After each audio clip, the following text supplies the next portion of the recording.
Hey, what's going on, guys? This is day 3 of working on my EK coupe. Didn't really get to do anything because last time we talked about the motor mounts not fitting the way I like them to. Haven't been really messing with it lately. We did, sorry, there's stuff in the way. We did get the whole automatic shifter and stuff out. I don't have the K2 shifter box with me today, so we're actually not going to do anything else with this. But for those that do have automatic shifters, there's going to be 6 bolts. Or there's going to be 2 up top, and then there's going to be 4 underneath. So today all we're going to be doing is installing the passenger side mount. We got the EGK2 mounts right here. You can see there's 2 different height levels. So we got these used from Skylar Hying. Got it off of K-Series page. Got that used off of him for a pretty good price. Slides right over.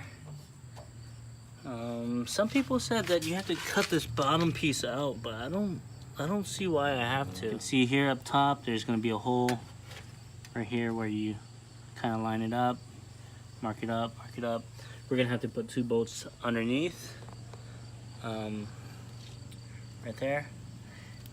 See, the Avid ones didn't line up last time, so we'll put 2 bolts in there. That will line up our top hose, and we'll be able to mark it up and drill them out.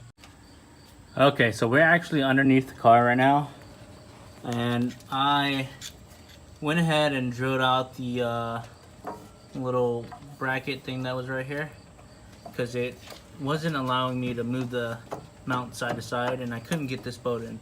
So right now what we're going to do is we're going to take the old bolts for the torque mount, we're going to screw it in all the way down, tighten it up, and from there we're going to go back up top.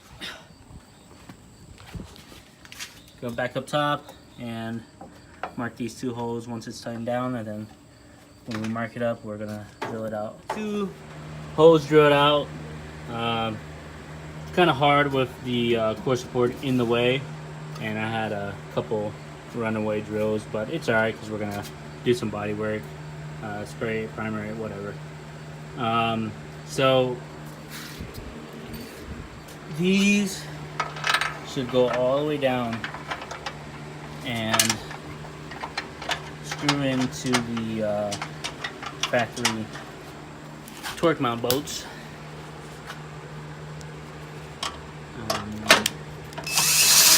Now